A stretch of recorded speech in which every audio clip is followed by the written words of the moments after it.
ब्रह्ममुरारिसुरार्चितलिङ्गं निर्मलभासितशोभितलिङ्गम्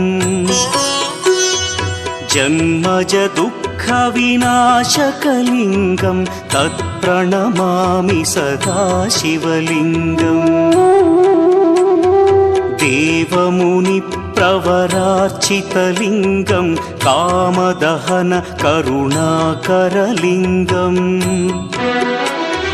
रावणदर्पविनाशकलिङ्गं तत्प्रणमामि सदा शिवलिङ्गम्